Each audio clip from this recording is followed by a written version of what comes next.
Bugün uşaqların beynəlxalq müdafiəsi günündə Azərbaycan uşaq ədəbiyyatının dəyərli nümayəndələrindən biri olan Simax Şeyda haqqında danışmaq xüsusi məna daşıyır. Onun yaradıcılığı uzun illər ərzində minlərlə uşağın dünya görüşünün formalaşmasına, vətənpərvərlik, xeyirxahlıq və insanlıq hisslərinin aşılanmasına xidmət edib.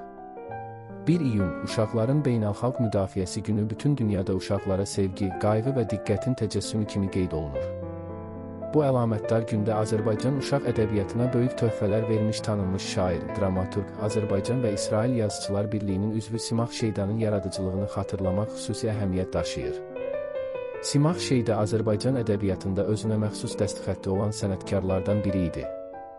O, uşaqların saf və təmiz dünyasını böyük məhəbbətlə qələmə alır, balaca oxucuların qəlbinə sevinc, mərhəmət və ümid toxumları səpirdi. Onun şeirlərində uşaqların arzuları, oyunları, xəyal dünyası, təbiətə və vətənə sevgisi canlı və səmimi boyalarla əks olunurdu.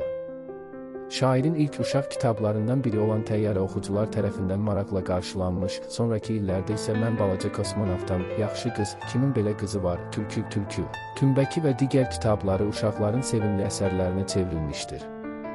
O, yalnız şeirlər deyil, uşaqlar üçün mənzum pyeslər də yazaraq onların estetik və mənəvi tərbiyəsinə xidmət etmişdir. Simax Şeydanın yaradıcılığında Azərbaycan sevgisi xüsusi yer tuturdu.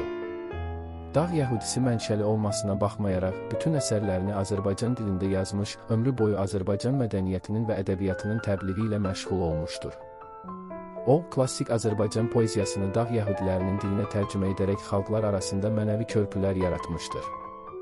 Onun uşaqlar üçün yazdığı əsərlərdə xeyirxahlıq, dostluq, əməksevərlik, vətənpərvərlik və insanlara hörmət kimi ali dəyərlər təbliğ olunurdu. Buna görə də Simax Şeydanın əsərləri yalnız bədii nümunə deyil, həm də mənəvi tərbiyə məktəbi hesab olunur.